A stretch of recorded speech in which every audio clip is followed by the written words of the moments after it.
Hello and welcome to the December edition of the Digital Health Virtual Series. My name is Matt Rayner. I'm the publisher here at Healthcare Innovation, and I want to start by thanking you for joining us here today. Whether you are watching this program live with us here on December the 16th or consuming this content on demand, thank you for being a part of the December Digital Health Virtual event. Today is designed to be all about IT infrastructure, governance, and building the service desk of the future. We have 3 fantastic sessions today. Please know that all of these sessions have been designed to be interactive. Your questions are welcomed of our faculty. To submit a question at any time, please utilize that chat functionality within the Zoom platform. Our first session today is a discussion around building your enterprise foundation through governance and project prioritization. And I'd love to welcome on Mark Haglin, the editor-in-chief here at Healthcare Innovation, to kick off this opening session. Mark. Thank you so much, Matt, and great to have all of you in our audience with us virtually today. We're thrilled to have you. And I am thrilled to welcome John Donahue of Penn Medicine and Drex DeFord of Everywhere. These gentlemen are really smart people, and I think you're going to learn a lot. So let me begin. I'm just going to have each panelist introduce himself, his role, title, and role in organization briefly, and just a little bit about his background, because each of you have really quite fascinating backgrounds. And then I'll do a little bit of a level set on governance and project prioritization, and then we'll plunge way in. John, why don't you go ahead and introduce yourself to the audience? Sure, thank you, Mark. And I will tell you, it's the first time I've ever been introduced as very smart, so I do appreciate that. Oh, it can't be. But anyway, go ahead. I am the vice president of what we call entity services at Penn Medicine in Philadelphia. So we are a large academic health system, about 44,000 employees, about 9 billion in revenues. And my role in entity services is all of our hospitals and physician practices and what we call entities have a mini CIO. And I have responsibility for leading those mini CIOs and all the IT staff that are at the entity. So it's a group of about 250 people. I've been there about 20 years at Penn Medicine, have spent about 30 years in healthcare, most of that in IT leadership. And it's a pleasure to be here with you and Drex today. Wonderful. Thank you so much, John. The legendary Drex DeFord. Always oversold by Mark. I appreciate it, buddy. I really do. I'm Drex DeFord. I'm currently the executive healthcare strategist at CrowdStrike, a cybersecurity company.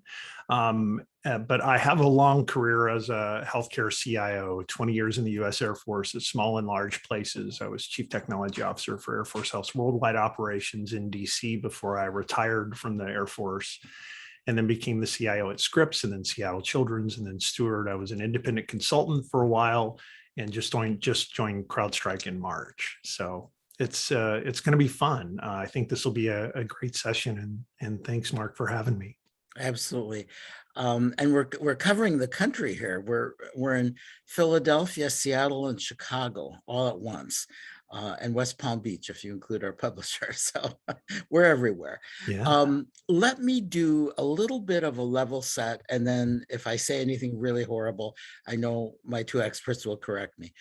I think right now is just an amazing moment in terms of healthcare IT governance. Everyone knows, that the world has been hit by this pandemic, which just kind of scrambled a lot of things. And even before the pandemic hit nearly 2 years ago now, CIOs, CTOs, CMIOs, everyone who is in healthcare IT leadership was really facing kind of a tsunami of imperatives, right? Super long to-do lists. How do we transform healthcare? One of the things, I'll just tell a tiny story. When I wrote my first book, while I was doing the research, I was invited to the Toyota manufacturing plant in Georgetown, Kentucky, near Lexington. And of course, it was fun to ride around on those carts and see people soldering things and stuff like that.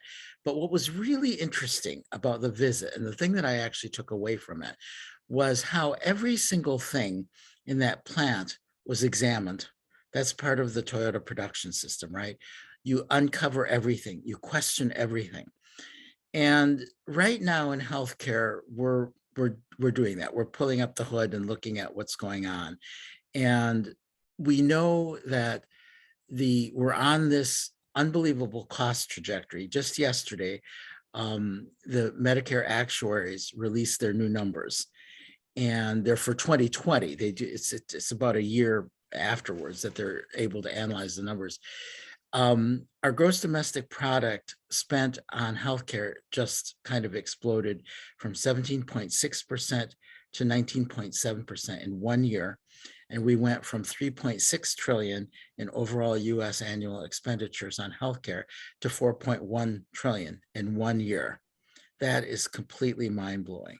So one of the challenges, and of course we all know that a significant chunk of that huge increase had to do with the COVID-19 pandemic. We all understand that, but still it happened, and our healthcare system is having to deal with it.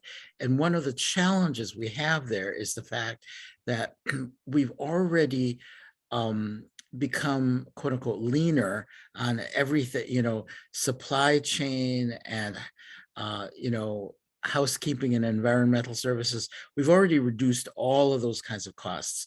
And the core now is around clinical and operational transformation, right?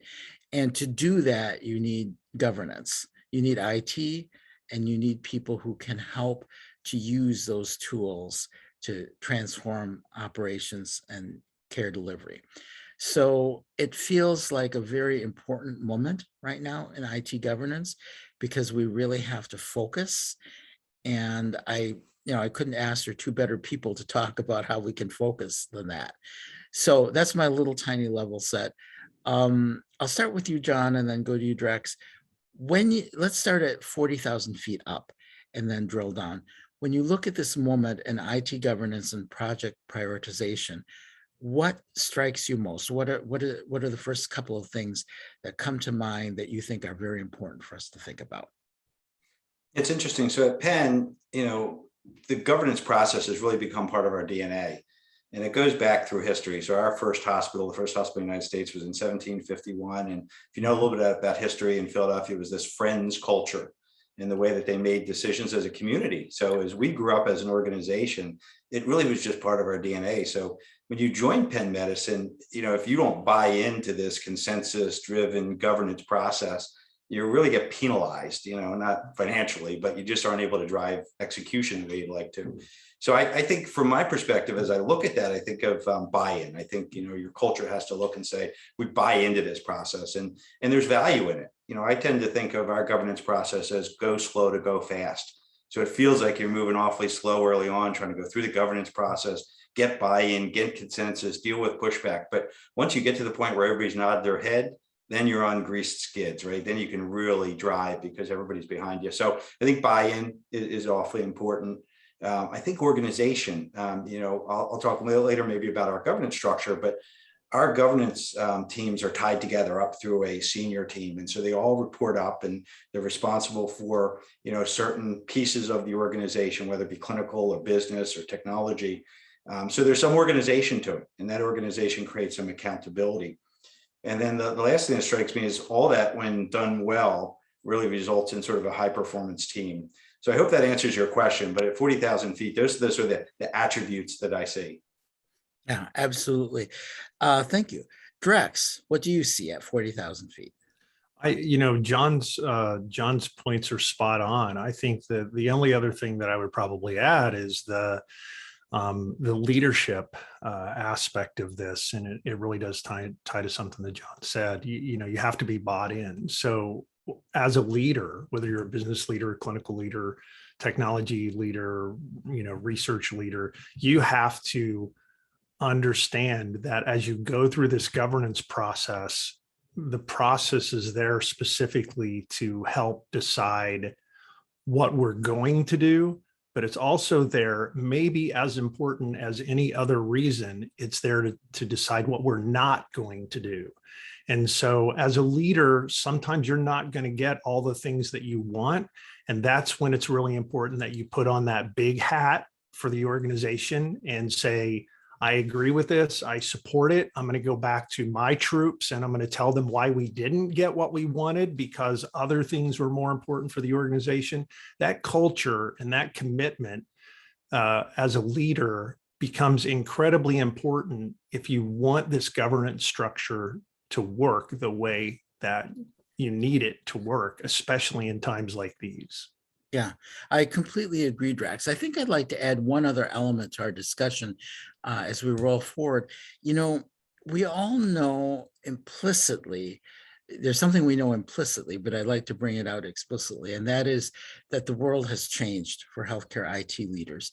And where I'm going with that is there was a time when what I call custodial management worked okay in healthcare, 30 years ago.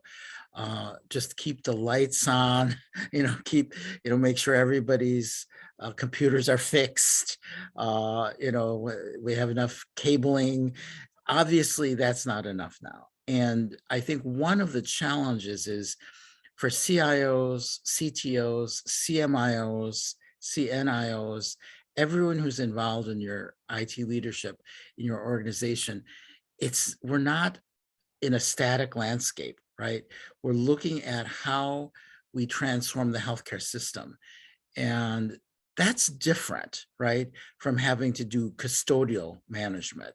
It means that you have to combine, there has to be some entrepreneurialism involved, right? So it's not, and I know you gentlemen know this, and I know many in our audience know it. I just wanted to bring it out explicitly because it's a really different landscape from 30 years ago when you could just kind of make sure you bought the right products and you manage, you rolled them out or implemented them correctly and you managed them well and you kept everyone happy. And I know you're both only 23, but I remember when the CIO title first, emerged, and a lot of people were kind of like, what is a CIO? And a lot of people who had been data center managers were given the CIO title. And then they had to kind of figure out what that means. Or as I like to say, Joe from the basement was elevated, right? And now anyone who is a CIO, CMIO, CTO, any of these important titles has to be a leader, right? And have some vision. So what does a strong IT governance structure look like? Drex, why don't you start and we'll go to John?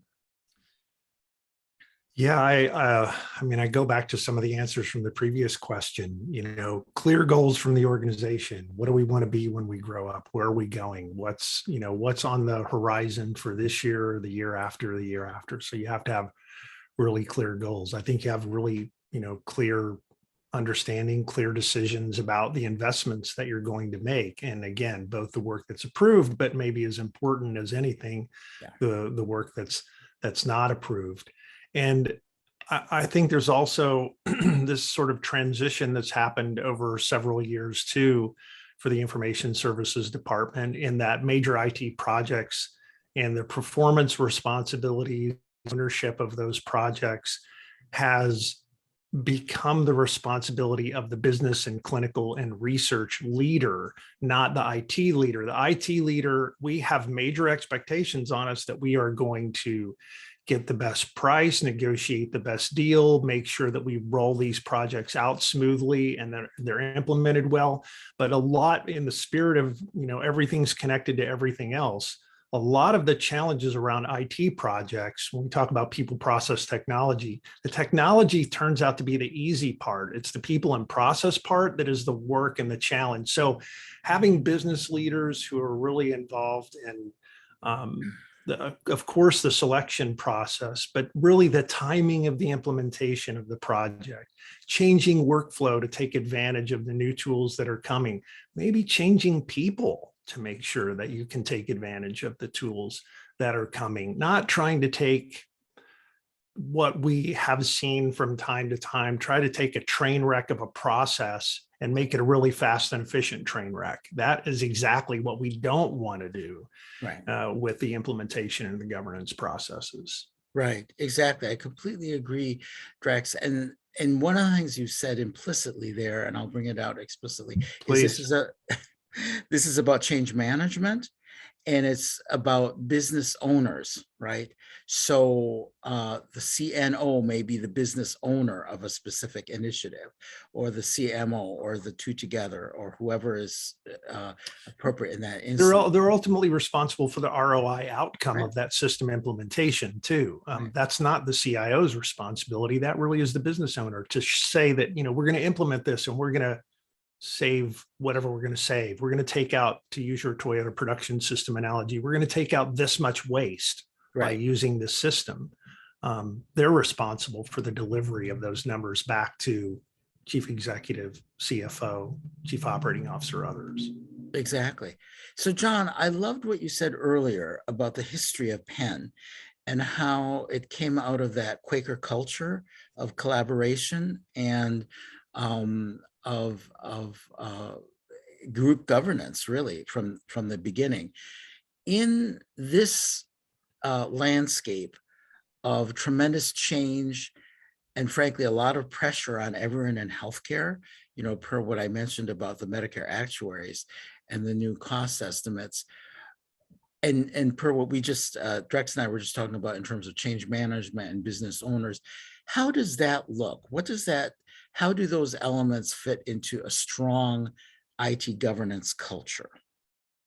I think I want to piggyback off what Drex said. A couple of things. I think first is clarity. So, people really have to understand what the remit of that governance committee is, who chairs it, how they take on agenda items, how they communicate decisions and things like that. So that clarity is absolutely key, I think.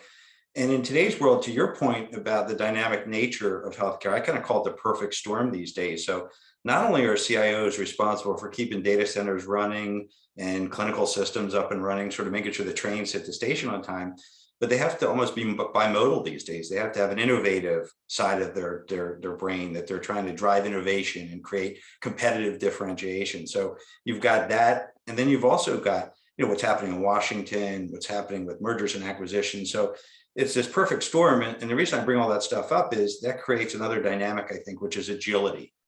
So, in the old days, we'd have a governance committee and they'd make a decision about large enterprise projects. And we'd say, all right, for the next 3 years, we got our marching orders. Here's what we're going to do. We're going to spend X amount of $1 million, hire 100 contractors and do this. Well, these days, with the pandemic and other changes, sometimes you do an ad hoc meeting 2 weeks into the cycle because we've got to do something around boosters and tracking boosters and making sure that, people have them available in our community. So there's an agility now to governance that to me feels like a little bit of a new flavor from the old days when you just had a cadence and you could just follow that cadence. I think that's it exactly, John. 20 years ago, let's say you implemented your EHR and then you need to somehow optimize it. You need to make sure you're doing the upgrades and the, patching, upgrades to patches and all these things. Now it's all like shaken, not stirred in, right? It's like a martini, a James Bond martini. And I agree with you completely. Agility, which also relates to me to the fact that we're in a change landscape now, right? I think that's the key element that makes governance now different from before, because we remember the olden days, and I won't refer to hair loss here, but I think that the three of us remember the olden days. We're wiser and have less hair, but we remember the olden days and remember that a CIO could 20 years ago be a pretty good CIO by just keeping the trains running, right? The 7:05 train is coming on schedule. That just isn't true any longer, right? And so that what you just said segues beautifully into what I wanted to talk about next, which was the pandemic. we all know, I describe it as a meteor hitting the earth, although I was just reading that there's a meteor that could hit the earth, so I may need to stop using, like, Maybe there is literally. something worse than the pandemic. Right, right. Like within the next couple of weeks, there's some meteor that could hit the earth. Right. In which case, if we're all gone, then we don't have to worry about these issues. We don't have to worry about IT governance. But if it doesn't hit the earth, one of the things to me that's fascinating about the pandemic is, as difficult as it's been, it's proven that we can be agile if we need to be.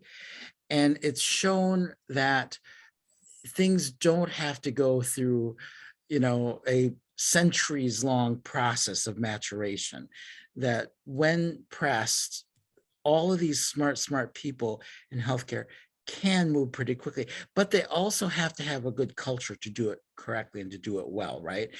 When I and my team have interviewed a lot of CIOs and other senior leaders in our patient care organizations, and the thing that we're gleaning most is that those organizations that have shown themselves to be most agile were prepared to be most agile, right? They already had a culture. So let's talk about the pandemic and what we've learned, and definitely with that agility concept in mind. John, your thoughts? Yeah, absolutely. So, if you're a basketball fan in Philadelphia, there's a term called trust the process. And that was around some drafting strategies and, sort of thinking long term. And that sort of sums it up for me, Mark. What you're describing is trust the process. So I can remember literally sitting on my back porch on a Saturday early in the pandemic days, like maybe the first 6 or 7 days, and getting a call on a Saturday from a senior executive saying, like, we need a telemedicine solution. We need it quick. And later that afternoon, we had all the executives in our governance committee talking on the phone. And the agility and the ability to say, we trust the process. Here's the person that calls the meeting. Here's the person that drives the dialogue. Here's the way that we're documenting our decisions. So I think it's really important to have practiced a lot of this. Like, if you go into a pandemic without a governance process and you try to implement one on the fly, you're going to skin your knees. You're going to break some bones. It's really got to be one of those things where you execute based on your instincts and your training. So I do think it's getting that process in place. It's baking it into your culture. And then when you need to do things in today's dynamic world, you really rely on it. I can't tell you how many times a senior physician will bring a technology to our plates, and he's a huge revenue earner. And the instinct is, whatever you want, we're going to give it to you. But we have a process for this. We have an architecture review board. We've got an information security review. And it's beautiful because it's not, John's a bad guy, he's making me do this. It's, hey, look, this is our process. Everybody else goes through it. And sometimes it slows things down enough to do the right thing and make the right decisions, and find out in that case, you've got another tool that you've enterprise licensed, and you can give him what he's wanting quickly and inexpensively. So I'll pause there, but I think trusting the process is key. I think that's absolutely true, John. And I'll just bring up a kind of a funny example and then explain it. So a couple of weeks ago, I covered the annual RSNA conference, which is every year after Thanksgiving, the week after Thanksgiving, although they were purely virtual last year because of the pandemic. And RSNA has changed so much. It's incredible. I remember going there the first time nearly 30 years ago, and it was a completely different show, especially on the exhibit floor. It was chairs of radiology going in and pointing at modality machines and saying, I want that MRI. I want one of those and one of those. Yeah. I want that new PET CT. Well, now it's completely different. There's almost none of that. And to the extent, and some of the modalities is really a replacement market anyway, but the reason I mention it is that kind of thing we literally can't afford in healthcare anymore, right? Like, we literally can't afford for the head of radiology or the favorite PET, not PET CT, but PET as an animal PET radiologist, to just go in and pick stuff out. We're in a situation now where everything is going to have to be governed to make it move forward correctly, right? And well, so what does that look like to you, Drex? Yeah, John's, trust the process. That is incredibly important. And you made a great point too, John, in that hopefully you already had a process, right? And that you had a process that you could trust, and that you could look at, how do we do performance improvement on this process to make it agile enough to exist and do well, so that people can continue to trust the process in this new environment where money is short, where we don't know what we're doing 2 weeks from now, where new best practices are being invented on a daily basis for things like drive-through vaccine tents and locations where we never thought we'd have to actually put anything, or closing units and turning them into ICUs and all the other things that we've done.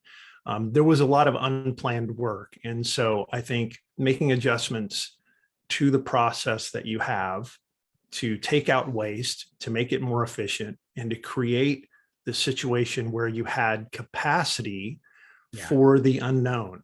And that all really sort of rolls into this idea of agility. I work in cybersecurity now, and one of the things we talk about a lot is incident response training. So when you have a breach, or you have a problem, or ransomware kicks off, hopefully you've done training in advance so that you know what to do when that happens. And you can call this person, call that person, get everybody involved at the right time, so that you can do all the right things around ransomware. This is the same kind of thing. If you've not prepared the ground, if you've not laid the tracks for governance, you do not want to have to do governance in the middle of the situation that we have today. And I think we all also sort of thought that, well, our governance processes that we have today, assuming that we had governance processes, the governance processes that we have today are pretty good, and we're going to go back to normal pretty quickly. This pandemic won't last forever. And so let's just put projects on hold, and then we'll work on additional capacity, and then we'll come back around to these things. Now, almost 2 years into this, I think there are a lot of folks who are kind of saying, nope, we're going to have to continue to re-engineer the governance process so that we can deal with this unknown that is just a constant in our world now. Right, exactly. I think uncertainty is going to be there, and even instability for a very long time.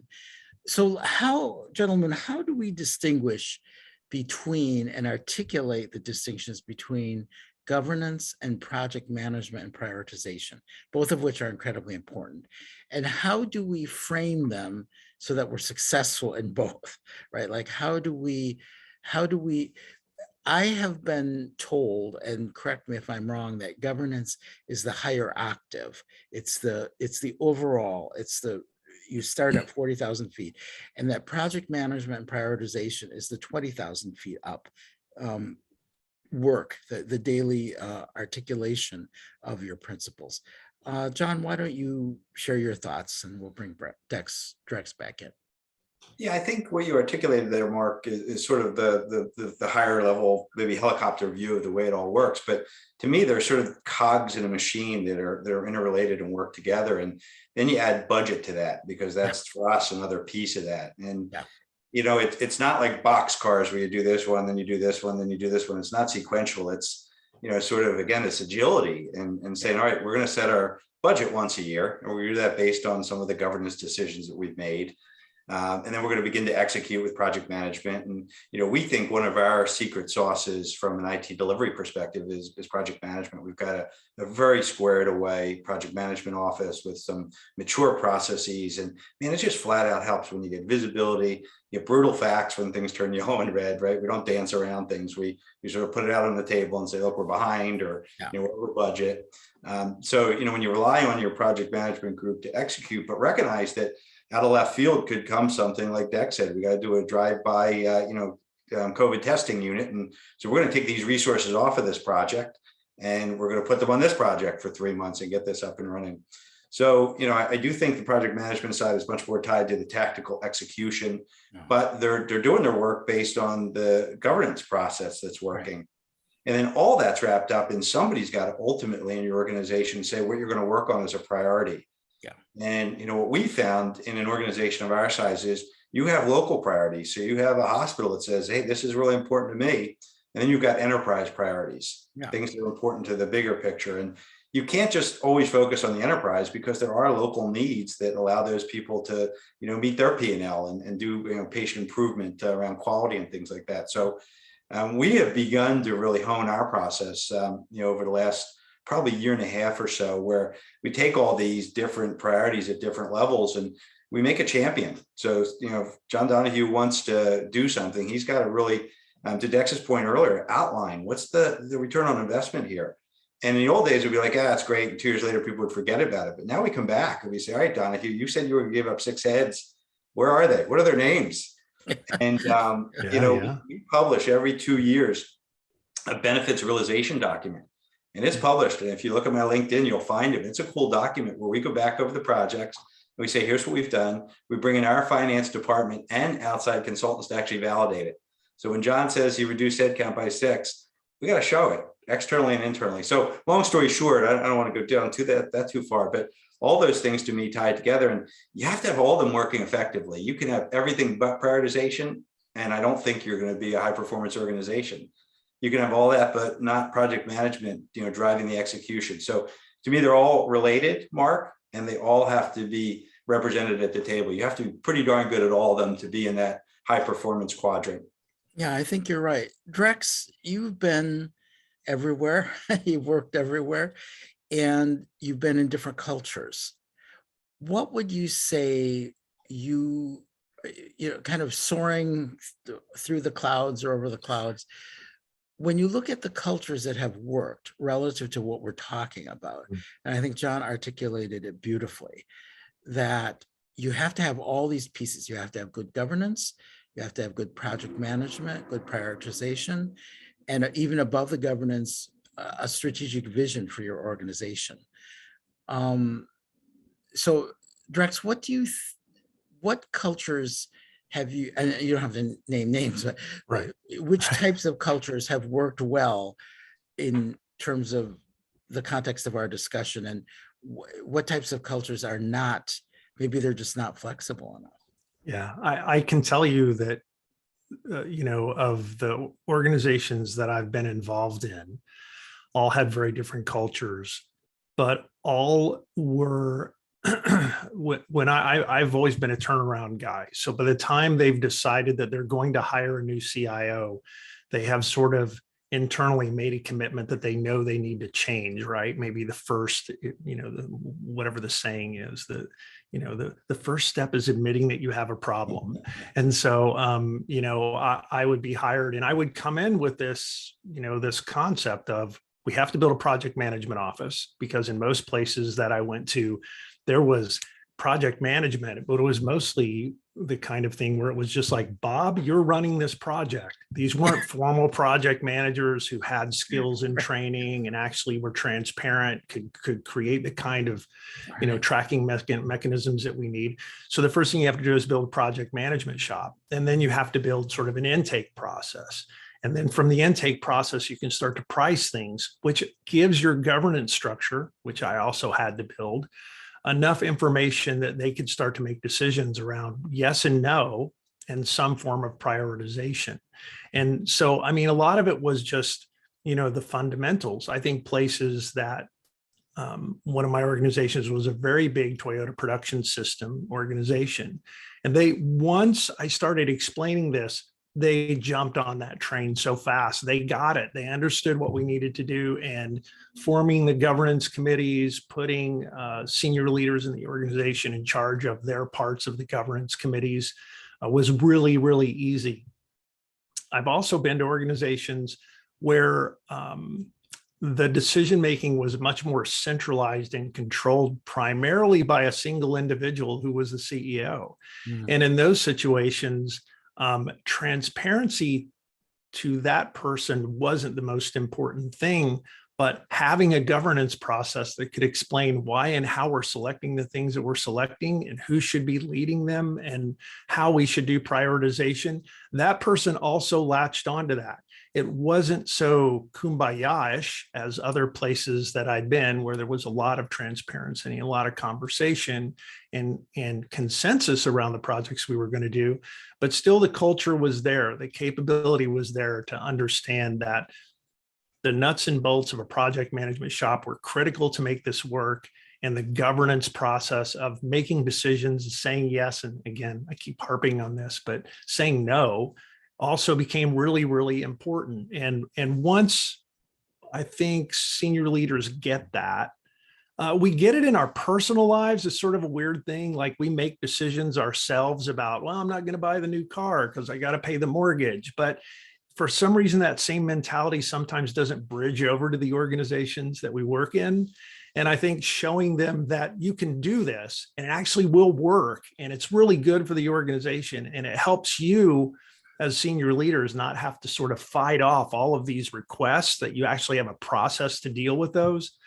The culture almost doesn't matter. You can make governance work everywhere. Well, I'll just say one thing, Drex. It's interesting because I have somewhat gotten to know a few CEOs of well-known healthcare organizations, and I'll say a one hand, other hand thing, which is on the one hand, having a very charismatic, powerful CEO can be a help, and it can also be a detriment because that person's individual quirks are going to, have a huge impact on what happens. If that person, however, can be convinced that project management is important, then that will help a lot. This in some ways, Mark, is almost like CIO judo, right? A lot of this is about working with the leadership team that you have and figuring out where their strengths are, and then figuring out how you push them into that lane so that they can work the governance process to the organization's advantage. Right. And so there's, including the CEO often, who, they're all super smart people. And like you said, some of them have a lot of quirks. I mean, all of us do. We talked briefly before we started, we talked about how we're all a little bit, weird and weirdo-ness in all of us, but it's sort of figuring out how do you convince them that they can take advantage of that quirk to make governance better for the organization too. Right. I'm a lifelong student of world history, and it's kind of fascinating, for example, to read in European history when you had the age of monarchy, where a king or queen occasionally was truly powerful. You had to convince that person, right? Like King Henry had to be told, sire, blah, blah, blah. And then King Henry would throw all his weight into something. So that's the danger of that, right? On the other hand, if you don't have strong leadership, and sometimes it's personality driven in an organization, sometimes you get mired in the details. Do you have any thoughts, John, on what Drex just said? Yeah, I do. There's two things that he said. One I want to echo because he hits on something real important, and governance not only being about what's going to happen, but what's not going to happen. And that often gets lost, but that's a super powerful message of, hey, these are the projects that just aren't going to cut it, and making sure people get behind that. But the second thing, as I listen to Drex talk about these different cultures and different governance processes, you have to be careful of having a super powerful, charismatic person at the table. Mm-hmm. Sometimes it's your CEO, but it isn't always the CEO. And, where I've seen this break down is when, some powerful, charismatic person says, hey, we're going to do this. And everybody else at the table says yes. Our culture actually encourages this dialogue, this peer review of, Drex, what you said makes a lot of sense, but I got to be honest with you, like, you're going to need to prove to us that you're right. Like, what kind of data do you have? Or, here's another approach. Let's throw this on the table. And newcomers to the organization often like sit back like, holy smokes, this guy just called me on the table. But it's such a healthy process. And often the person that's challenging is doing it in a helpful way to point out things that maybe you didn't call out or to help drive things home. So that dialogue in the governance process is really important. And you have to make sure one individual is not sort of getting everybody else just nodding their head, because you don't always get the best outcome that way. I love that. Trust the process, right? And the process is treat everybody the same that's in the process. And every project gets the same scrutiny in the process. Right. Exactly. So nobody gets away with murder. Yeah. Well, and that's why Yeah, that's why absolute monarchy had to die out in Europe, right? Because having a czar was, if you read about the Romanovs, having czars kind of didn't work out ultimately, right? So yeah, I agree with both of you completely. Um, what is the next couple of years going to look like? And what should it look like? How are we going to move forward during this time of great need? Including a great need for leadership. We really, when I look at the clinical transformation and the operational transformation that have to happen, right? They're pretty profound. That was the other thing that really struck me. I'll go back to my Toyota plant visit in 2008. And the thing that struck me most, besides the fact that every process was examined, they would have whiteboards, and anyone, the janitor could write something on the whiteboard saying, you guys need to look at this. But the other element of it is that I told people after this, can you imagine if the core line workers were not employees of the plant? And yet in healthcare, we still have that in many organizations where the physicians are not employed and they're independent business people.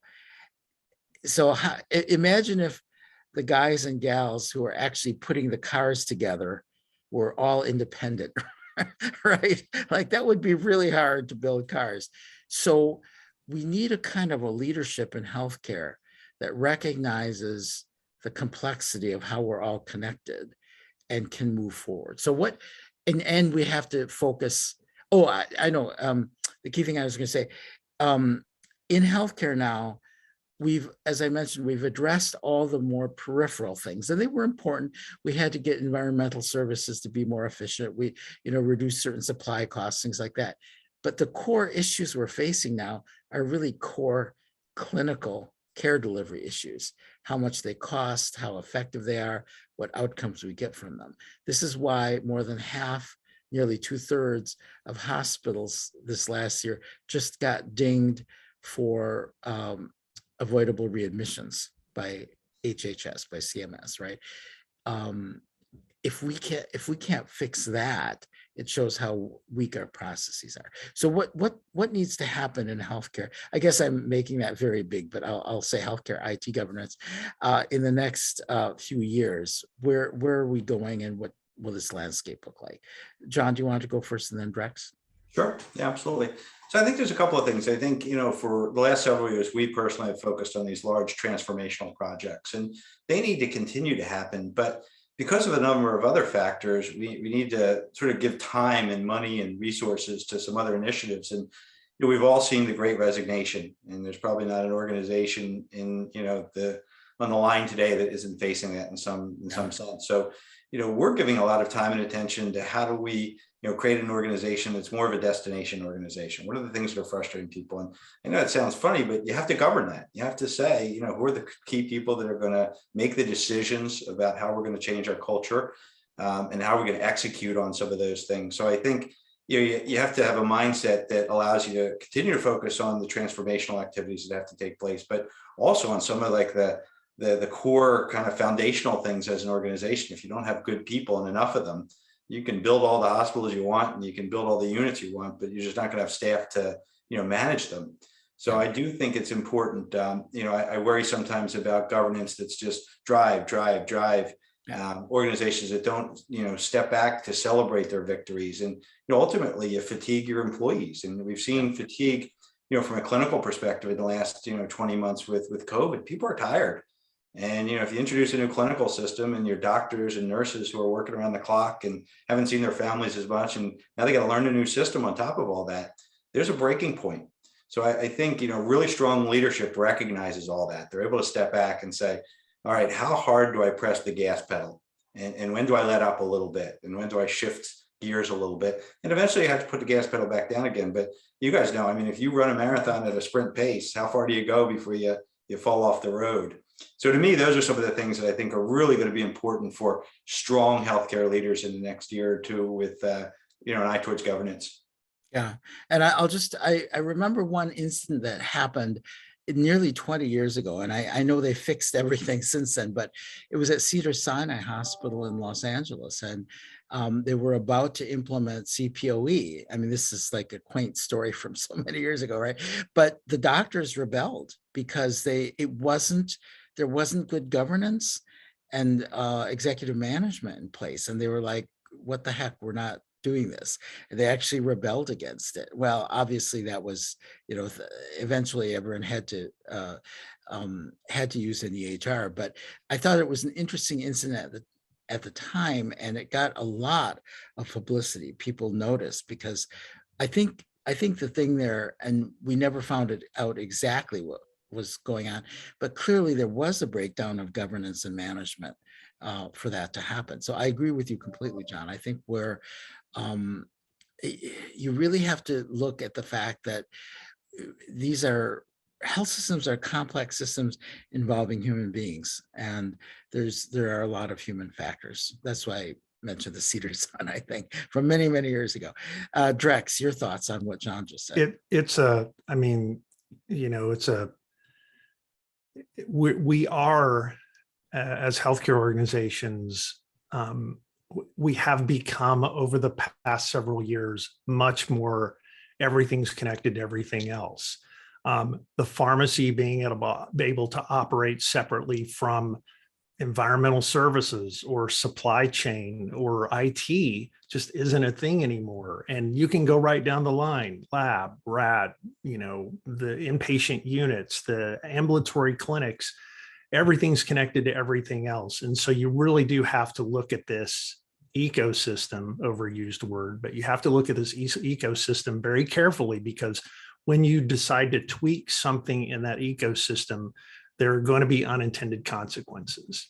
And so part of your job as a leader is to look at that ecosystem, and before you tweak, try to find all those unintended consequences so that you know what's happening in the system. The other part I would say is just, that means that consensus becomes more important than ever. Everybody needs to agree that these are the things we're going to do, and these are the things that we're not going to do, and why that's important.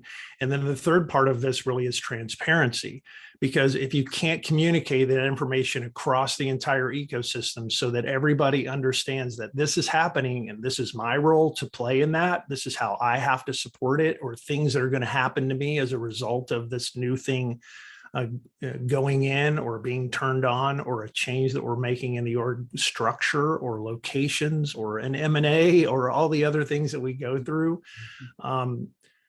Your staff has to believe in what you're doing, and they have to be part of it, and they have to be able to raise their hand and say, wait, that's a bad idea, and here's why.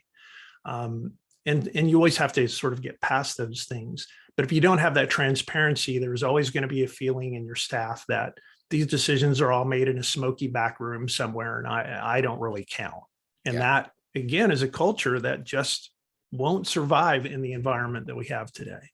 Absolutely. Absolutely. So a lot of what you've all said, including just now, Drex, has been implicitly advice, but I want to close and have each of you spend a few minutes giving our audience your advice for how they should approach governance and project management in the next few years. What key 3, 4, 5 things should they be doing based on the learnings that you've had? So John, why don't you go ahead first? Oh, you're muted for some reason. There we go. Is that better? Yeah. Yep, we want to hear it. So I'm going to tag on to what Drex said, which has become a theme here a little bit for me. But, I think that I would start with culture. So there's an old saying that culture eats strategy's lunch. And, if you do not have the right culture, you could put the best governance in place. But if your CEO in the back room is going to say, we're going to do this, even though it didn't go through the process, people just won't believe that the process applies to everybody. So I think culture is a starting point. You need to make sure that your leaders are saying what they mean and meaning what they say. The second thing I would say is that governance is evolutionary. It's you can't wave a magic wand. You can't bring in a big 4 firm and expect in 2 months to have governance in place. It's going to take time. So you have to recognize that it's a building block, and you get some of the pieces in place and you continue to build on them. Project management is sort of the same thing. You can hire really strong project managers. You can bring in a PMO director that understands the process and how to implement the methodologies, but it just takes time. So I think you need to, in my opinion, reward the right behaviors. So when executives come to your governance with all the right data and all the right things, you reward them. When people come and they follow project management, and they put a project manager in place, and to Dex's point, the transparency. When things are red, you say they're red. So I think that transparency is important, and you just continue to build and you continue to evolve. And over the course of several years, I think you can put a pretty good process and culture in place. But it's hard work, and it does take some time, and it takes somebody to really drive this. You can't do this as like a side job. You can't have a day job and do this. You really need to get behind it as an organization and push. Yeah, absolutely. So that's leadership. That's the other. So leadership, governance, project prioritization, project management, and they're all related. So I appreciate that, John, very much. Drex, your wisdom. Yeah, I mean, mutual admiration society here. John says all the right things. And I can tell, when you talk to somebody who actually lives in a governance process that's actually a pretty good governance process, you can tell by the way that they talk about it, because I've talked to so many people who have good ones, but so many others who have bad ones. Clearly, John's in a place where, if you want to learn how it's done well, I feel like, John's shop is a place to go and sort of suss that out. The other little things that I would add on top of what John's already said, though, it kind of piles on. There's a 0% chance you'll get this 100% right out of the gate.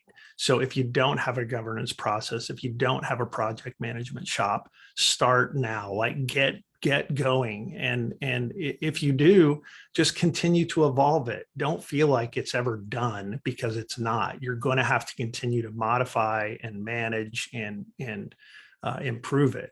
And then the other thing I would say is that, this whole world that we live in right now also requires a lot of planning for the unplanned. So as I used to talk to my team all the time about, semper gumby, right? Always flexible.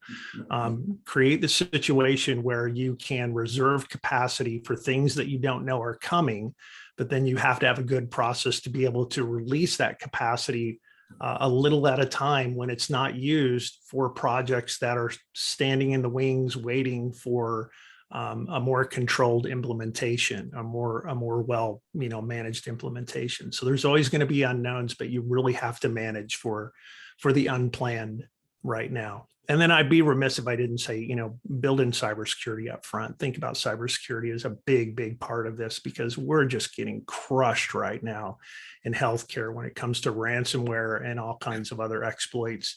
So, don't build structure into your governance or into your project management processes that creates that exposure. Build processes into those things that actually helps you from having that, keeps you from having that exposure as part of a project implementation.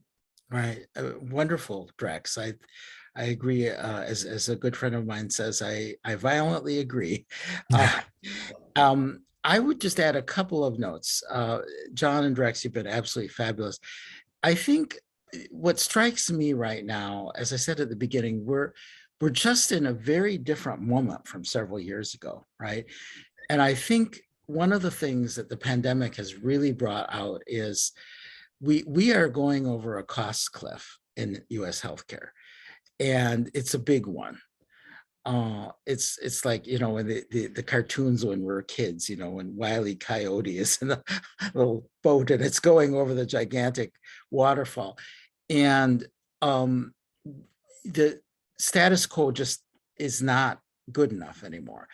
But to really look at, to lift up the hood and look at these core care delivery processes is hard, right? It's the core of what we do. And again, I'll just go back to the Toyota plant visit. What was interesting was to see how all of this was processed, right? Like on a surface level, we saw people soldering things, right? We saw people nailing or whatever they weren't really nailing, but, bolting things on things. But what it really was about was connected systems of processes involving different human beings, right? And one of the challenges in US healthcare now is, as we start going over this real cost cliff, I mean, the Medicare actuaries had already said 3 years ago that we were going to increase 70% within 7 years, the overall cost of US healthcare. With the news that came out yesterday, it's probably going to be more than that, right? So if we're at within 7 years an 80% increase in costs, and some of it is simply driven by the aging of our society, the explosion in chronic disease, and the other advanced industrialized societies are facing this too. So we're not alone, but we have a super expensive system. I mean, we're now at 19.7% of GDP on healthcare, right? That's just like phenomenal. And years ago, people would joke that, it couldn't possibly get above 20% because that would suck everything up. But now we're at that point.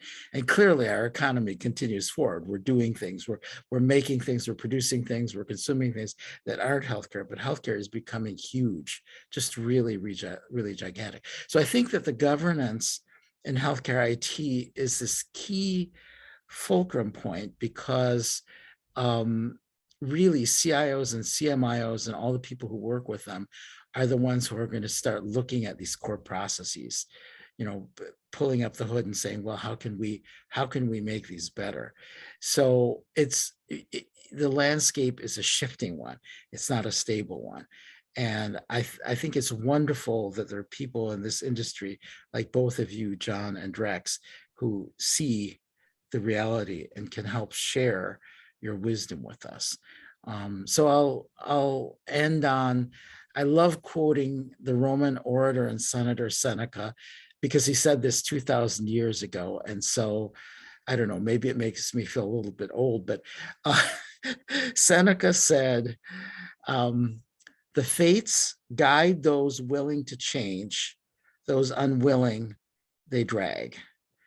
And being dragged is extremely unpleasant and painful. So I hope that all of those who have been viewing this session will think about Seneca and his quote, and also the great wisdom, John and Drex, that you shared. We appreciate it tremendously. So thank you both very much. This has been an amazing discussion. Thank you very much. I appreciate it. Thank you so much. So this concludes this session for today, and we will have more coming soon. And Matt Rayner is back. Thank you, Mark, and thank you, panelists. A fantastic opening session to kick off our December Digital Health Virtual Program. Okay, we're now going to take a very short break. We will be resuming here at 12 o'clock noon Eastern time for a discussion on the benefits of building a cloud-first strategy for your organization. So we hope to see you all in just about 1 hour. Thank you so much. Thank you. Thank you.